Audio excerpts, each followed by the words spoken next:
I was quite physical and aggressive as a kid anyway.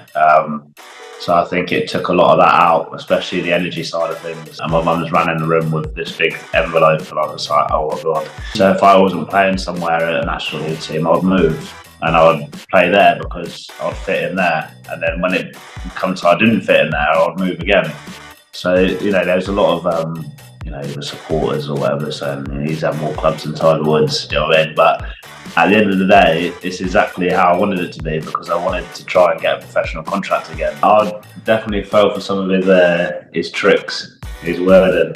Everyone has a little laugh, but he always used to say it's always sunny in Jersey. All the boys scattering out in different directions on the phone to parents or agents or all sorts of stuff. It was such. I've even got a video of it because I was just showing Tina because I just had to tell her that it's actually happening. There is obviously still anger, but the main thing is we do still talk about it all the time. Even when some of the boys recently have come over, whether to visit partners or come by for a few days, whatever it is, and we do find ourselves talking about it. But the main reason we talk about it is because we don't have any answers. I did obviously train and play as hard as I can as well while I was playing in France because I love playing the games. It was just the training side of things in the day. I found like I was fighting myself to get up for.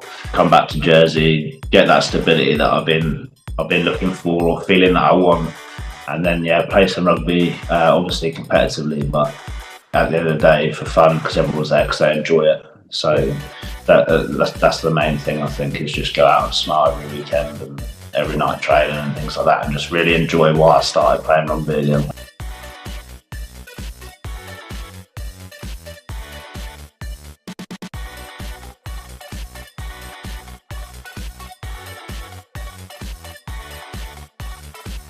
Hello and welcome to a brand new episode of Sportscast Jersey.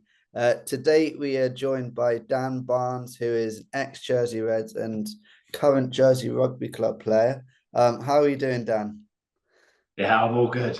Yeah, happy. Good stuff. I want to go right back to the start, your childhood. Have you always been into sporty growing up, as long as you remember? Yeah, literally. The old match attack cards or whatever it was. Yeah, I've always been into football. Always played sport, played every sport at school as well. Athletics, cricket, I wasn't very good at. Rounders, everything. But football was my main passion growing up until I was about 16, really. Yeah. I slowly got into rugby after that as well. But yeah, sport's been massive. Yeah, it's interesting you say that about rugby. So, when did you first come across rugby and think, okay, I'm actually quite good at this? Um, it was a sport at school where they had a lot of numbers to play. A lot of them were football players because our school was mainly football. It was an all boys school as well. And my teachers always used to say you'll be quite good at playing rugby. You should try, and I always refused. They were playing a game one day, and my teachers didn't physically force me, but basically forced me to get on the pitch and play. And I think I was 14. It's like year 8 or year 9 or something, and I went and played. I had no idea what I was doing, but when I come off, I enjoyed it. It was like the best feeling I've ever had. I didn't even do much. I don't think I made a tackle. Might have made a couple tackles, but as soon as I come off, I was like, yeah, that was wicked. So then I started getting into it from there. But yeah, it was almost like a forced passion, but then it actually worked out. So Yeah. What are your kind of memories? I'm guessing you'd go on to play club football locally for rugby then. So, what were your kind of memories from growing up in kind of grassroots rugby?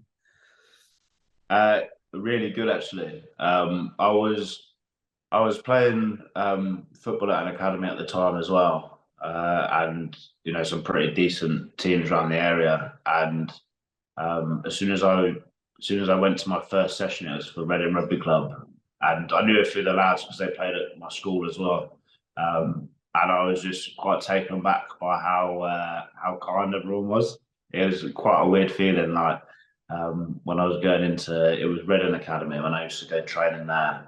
No one used to talk to me except for the two players I knew.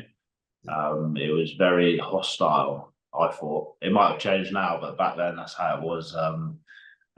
If you did something bad, they'll let you know. If they don't think you're a good player, they'll let you know. And you're only young. And when I got there, it was as soon as I got there, handshake. This is my name. Like I'm down on whatever it was. And in training, if I did something wrong, there people will help me. And we're only 15 years old, 14, 15 years old.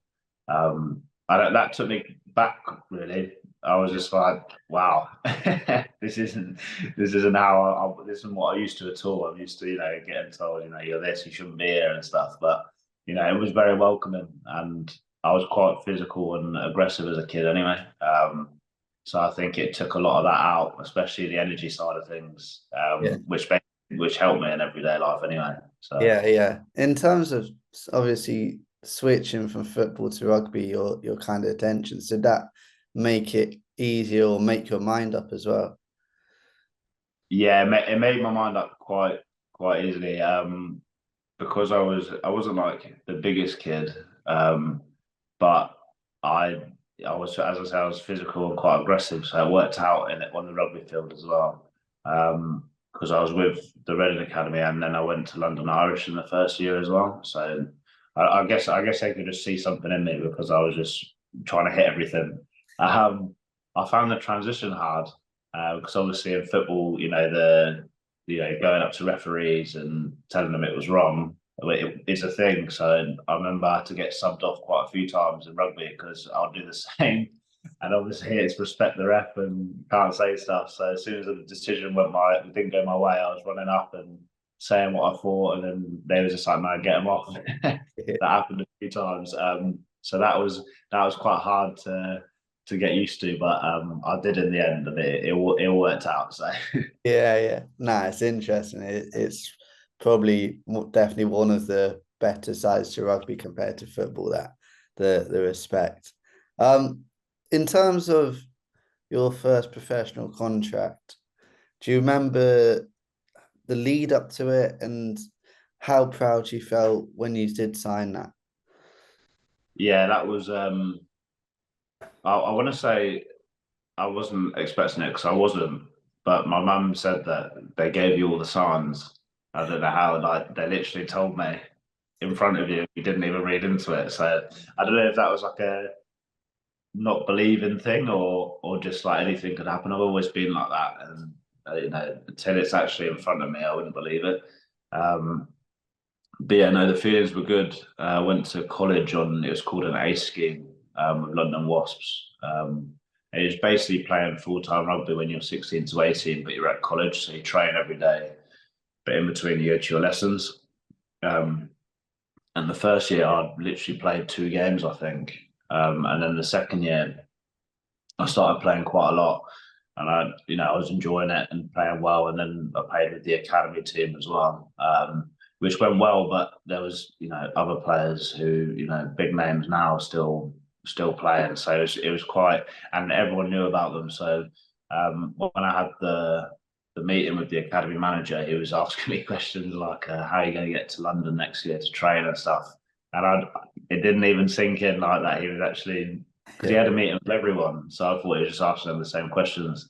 But yeah, it came through. I remember I had conjunctivitis for the first time ever, and my mum just ran in the room with this big envelope, and I was like, "Oh my god!" So yeah, the feeling was crazy. Even though my eyes were almost closed, the feeling was real good. I almost couldn't believe it.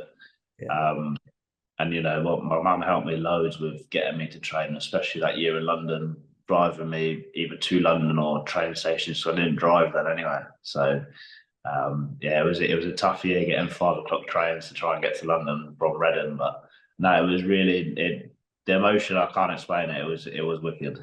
Yeah. Amazing. We'll move on to Jersey Reds, but obviously you played a lot of rugby before Reds. What kind of stands out from those years, over those years, and how much have you learned over the years about rugby and in terms of playing and Has your mindset changed over the years as well? The more experience you get. Definitely, yeah. That's a good question because it has massively.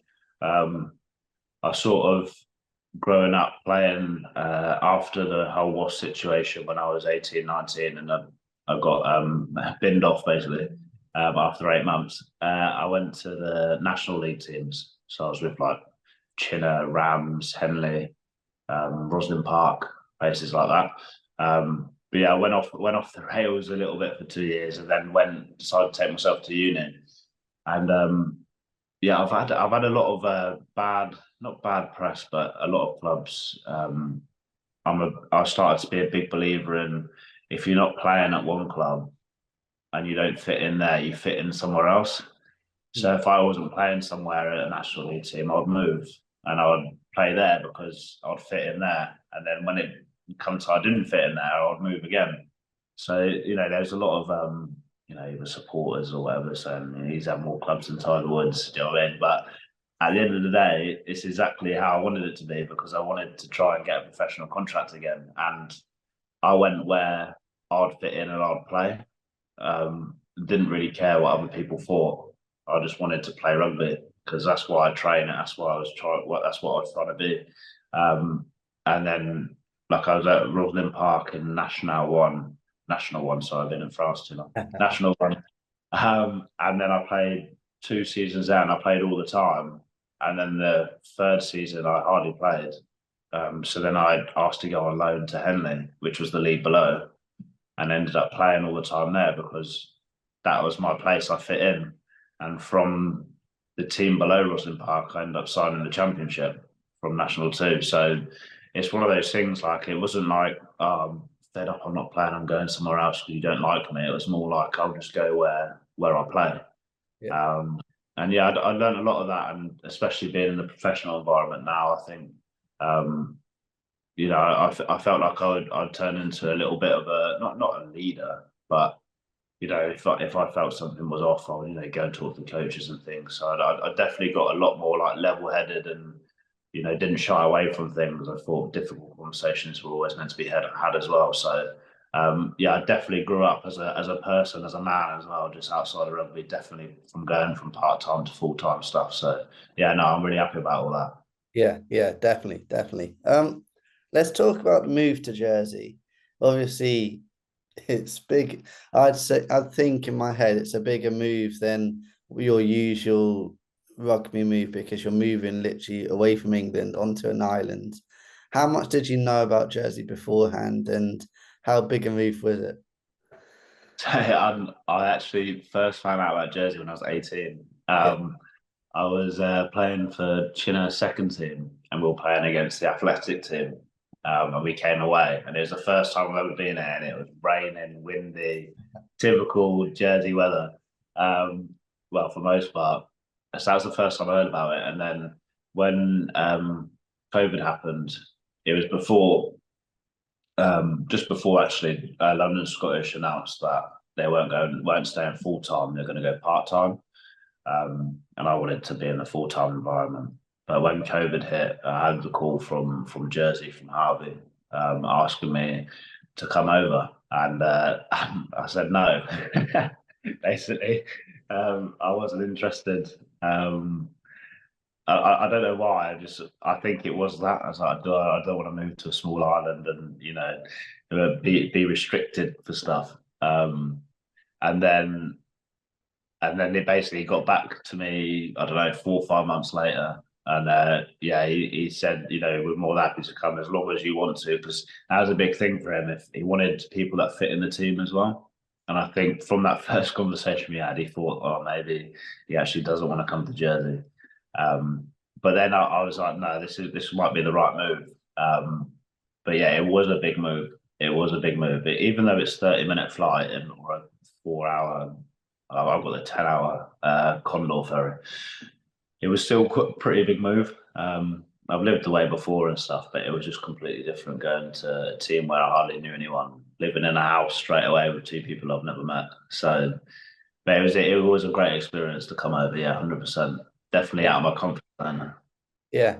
And in terms of the team jersey Reds, how much persuasion did Harvey have to kind of do to get you over, get you signed, and how happy are you that you did make the move as well?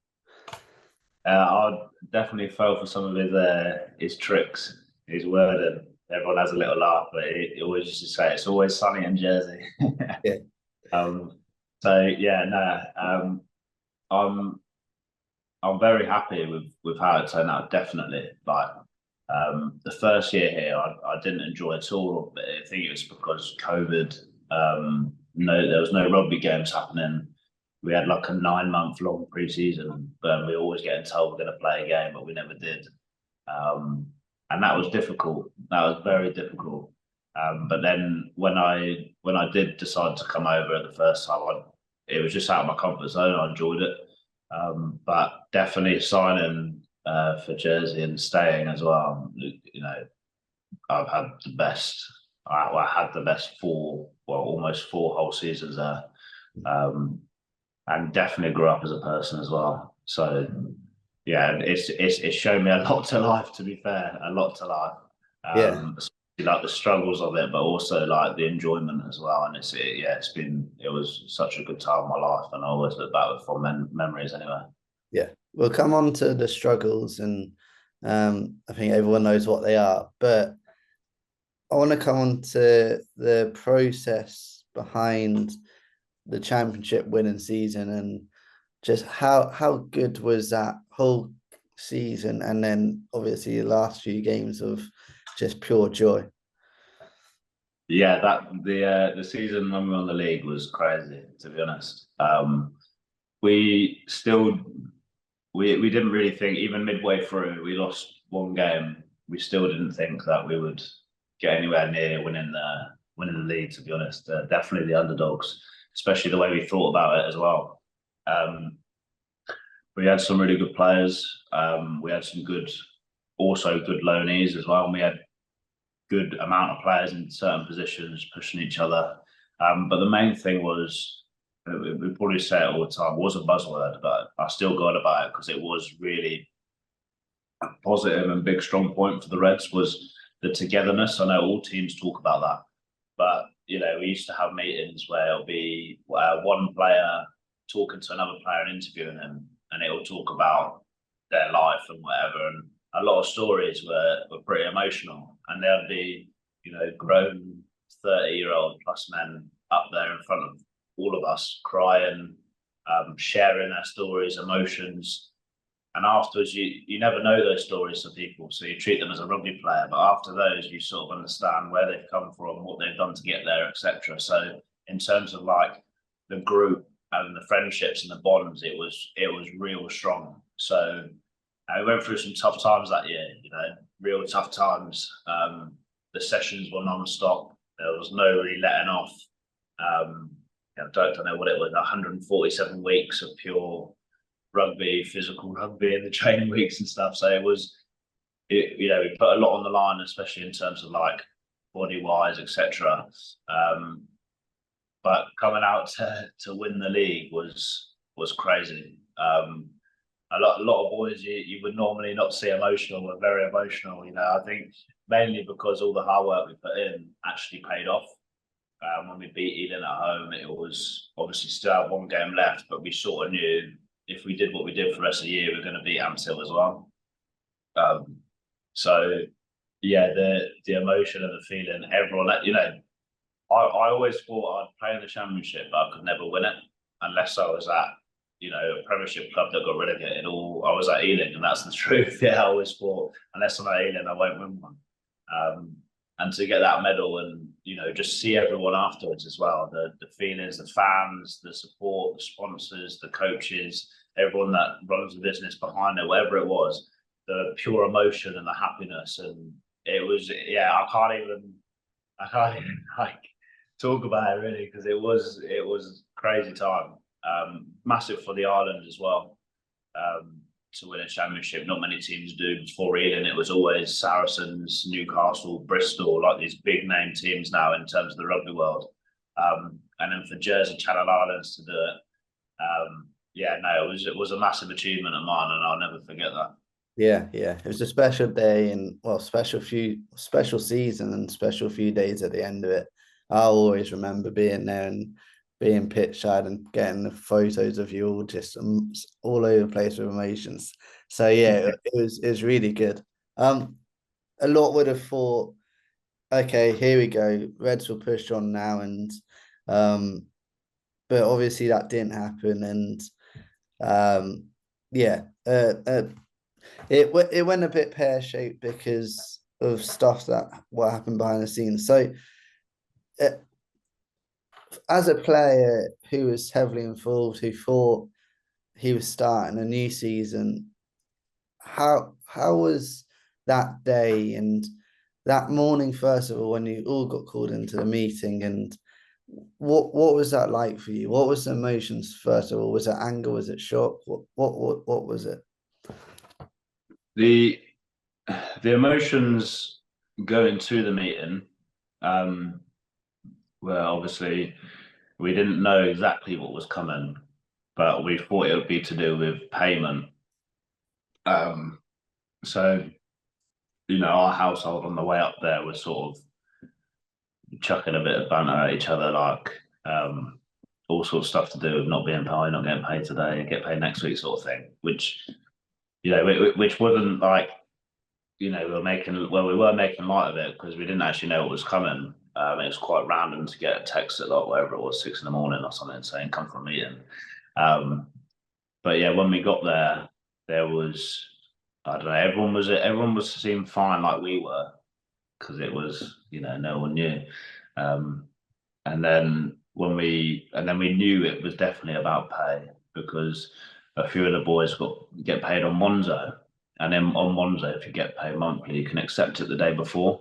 And this was the day of payday, and they didn't get that message, so we knew that it was going to be about pay. Um, and we had an issue with pay the month before, even though we got paid the same day. It was yeah. Um, but yeah, when we went up there and they sort of kicked it off, we had to wait ages actually because a couple of boys didn't wake up because they weren't meant to be in anyway. So you had to wait like I don't know what it was, like 45 minutes. We sat there. We got chairman, lawyers, and stuff up the front. And we're like, what the hell's going on? This can't be good. But the first actual thought that went through a lot of people's heads was potentially a death within the club, or that's what we thought at first. Obviously, we sort of knew it was about money, but the way it looked and was set, and the noise, it did sort of feel like that. Yeah, the emotion definitely first of all was anger, 100%. That wasn't just me as well. As quite a few people was definitely a lot of anger, and that you know it wasn't really because it was because the club obviously sees trading or whatever, but a lot of it was the lies. Just woke up like an hour and a half ago, and now we're going to go to the Cornish Pirates and play. We just played Exeter Chiefs at home against their basically full string side, and now you're telling me that I'm not going to be a pro player for Jersey Reds and it's never going to happen again. And it was just a constant reassurance before then of what a good position we're in. We're not in any debt. We're the only club in the UK with no debt. We've got money and some. We keep going. We don't pay big contracts because we're sustainable, which is fair enough. But it was just a constant reassurance. And that's what really, like, it was even after games, going up and chatting, and we would always be reassured, and we always thought we are in a good position in terms of the club will always last as long as you know I'm gone and I'm not playing anymore. It will still be there. I can always look back at what I did as a player there. So yeah, there was definitely a lot of anger towards that. Um, Obviously, there was a thing with pay as well. Boys were angry about that, but I think a lot of it was to do with the lies.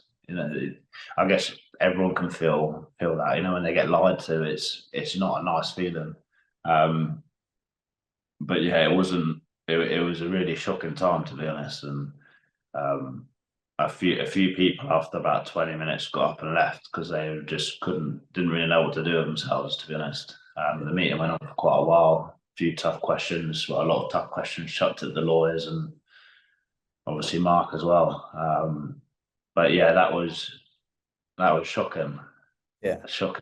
I remember texting my partner who's watched Jersey before I was there as well, and Alan as well. She was with his girlfriend, and we texted her going, Jersey Reds is over. It's done."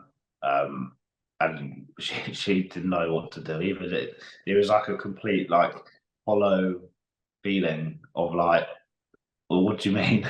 Yeah. But yeah, it really wasn't nice. The feeling after the meeting was all the boys scattering out in different directions on the phone to parents or agents or all sorts of stuff. It was such. I've even got a video of it because I was just showing Tina because I just had to tell her that it's actually happening, Yeah. and I just took a video of the boys and it was honestly it was crazy.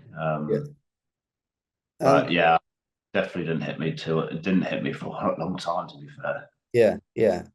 Well, I was gonna ask you, obviously now it's been a good few months now.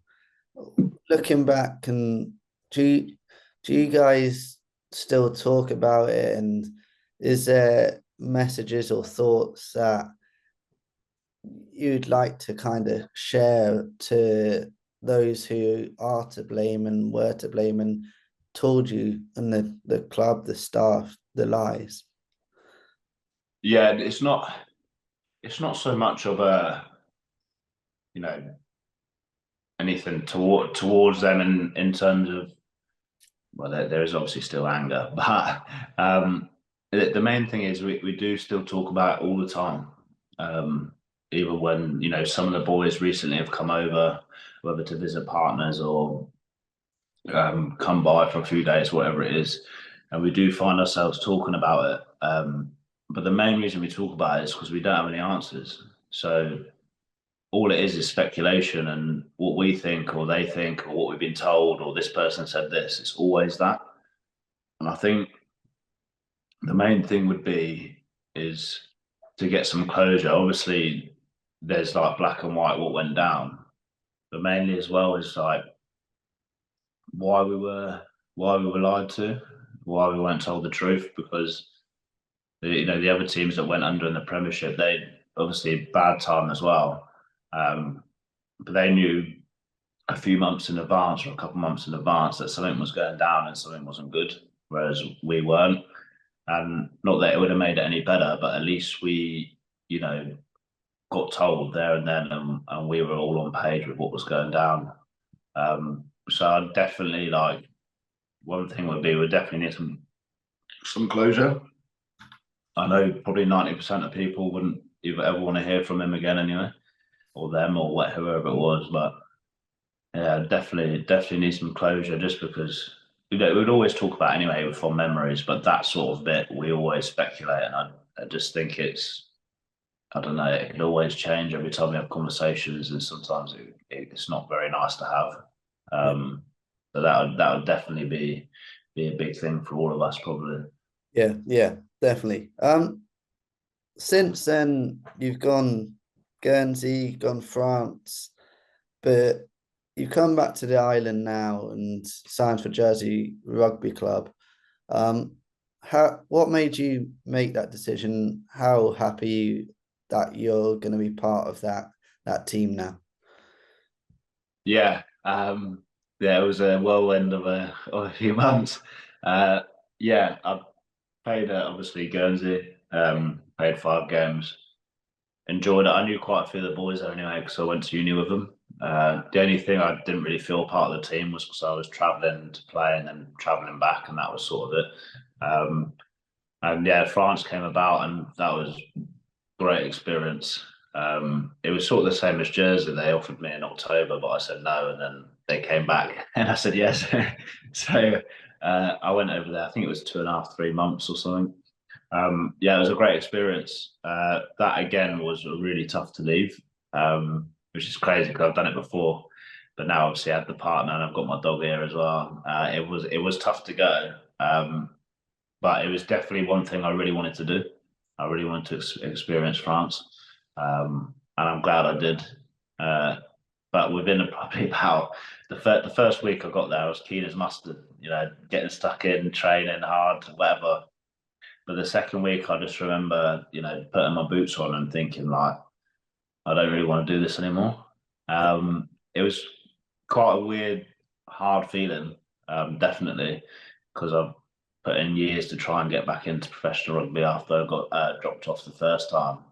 Um, but it was one of those feelings where, like, I think the 5 months from the Reds to me going to France actually did affect me more than I thought. I was obviously a very hard time, but actually it did affect me a lot. Um, and I found out that the biggest thing that I missed was being around the group of players and drinking coffee and eating food at lunch. And the rugby side of things, I think I was a bit over with since the Reds in terms of, you know, it, my whole job and career could just not be my fault, could just go under straight away, or it could be an injury and stuff like that. But my biggest thing was, I'm 29 now, I wanted a bit of stability and things like that as well. So, yeah, that was a very hard feeling, definitely, but one that I was very much on board with. Because I could have stayed there another year, and it happened 2 years, 2 months into the 1 year contract, but I'll be stuck there for the rest of the year. So it was one I definitely stuck with. I did obviously train and play as hard as I can as well while I was playing in France because I love playing the games. It was just the training side of things in the day. I found like I was fighting myself to get up for. Um, but yeah, definitely, obviously, as I said, the partner and the dog are here as well. So that was like my main point was definitely to come back. I've always wanted to be back apart towards the back end of my career at a grassroots club or, an ambitious club, but it's grassroots, 2 days a week, um, and it's something that I always wanted to do. So I thought at that time is definitely right to step out of the professional game, and then come back to Jersey, get that stability that I've been looking for or feeling that I want, and then yeah, play some rugby, obviously competitively, but at the end of the day for fun because everyone's there because they enjoy it. So that's the main thing I think is just go out and smile every weekend and every night training and things like that, and just really enjoy why I started playing rugby again. That's the Yeah. biggest thing. Yeah, and there's a few former Reds players there now as well. So how good is it to have them still there and part of it, and also all of you helping the youngsters coming through at the club as well?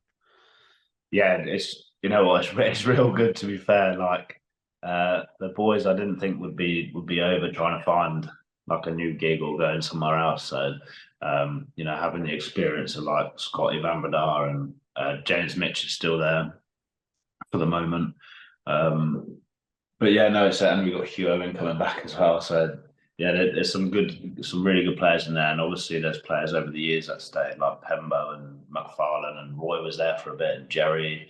So there's quite a few players involved. So in terms of um, a team basis, it's good to lean on that experience as well, especially when the club's going up the leagues and it's in a competitive league now. Like in terms of the last 2 seasons were competitive, but before that it was always like a second team league. So now you got that, uh, experience to lean on when times are tough or things aren't going your way, to keep a level head, whatever. So that's really good as well. And in terms of bringing up players through. You obviously got Mitch and Tim Gray doing the Colts. Tim isn't playing anymore. He might do every now and again. But he can't really walk anyway, and he's only young. But they've done a great job. I think like 5 in the Falaise or wherever it was. But the biggest thing I think for the club is to keep them all involved in rugby. Um, that would be the main thing when you go from 18 to seniors, and then I don't know, you can't get in the team for a year or something. It's quite easy just to fall out of it and not play again. I know loads of my friends that don't play anymore because of that. So it's definitely trying to keep boys motivated would be the biggest aim for the club, because it's only a small club, and you've got the Royals as well, who are also a small club, and a lot of rugby players coming through. So yeah, it's definitely going to be a difficult one, but one that hopefully the boys that have been around for a long time, especially at the top of their game as well, can definitely help with that. Yeah, definitely. last kind of question from me today, with a few minutes left. You started a online coaching, nutrition kind of business. How much do you want to help athletes, rugby players through that as well? Yeah, definitely. I sort of target everyone, but with rugby players as well, I can very much bounce off with. I've been through a lot of stuff in the past with coaches telling me, and you talk to any rugby player, a coach in their life has told them they're too small, or they need to get bigger, or they need to put on weight. It's inevitable. It happens everywhere. And it's one thing that I did when I put on about, I don't know, 15 kilos or something, got real big, couldn't really move, and then I got dropped for being too big. So it was one of those things where I'm trying to as well take my knowledge and experience into to helping people either do that in a good way or show them that you don't need all of this weight to be a good rugby player. So yeah, my big thing is yeah, just trying to guide players through and not get misinformation or some crap from a rugby coach. You should just stick to coaching the rugby side of things and telling someone that they're too small or they don't weigh enough. So yeah, that's definitely one big side of my target audience as well. But I really enjoy doing it all. I've done it for 2 years in the past, but then I fell off because the rugby took over. But now I'm fully back involved in it. So yeah, I'm really looking forward to helping hopefully a lot of people, whether it's normal everyday or it is rugby players or football players or whatever it is. So yeah, I'm looking forward to the journey now. Yeah. Yeah. Dan, top man for today. Really enjoyed talking to you and catching up with all that you've done in the past. Obviously the Red situation, but also the rugby club in the future. So yeah, big thanks and good luck next season. Cheers, Dan. Thanks to everyone that's watched and listened to this episode. Another episode of Sportscast Jersey is coming soon.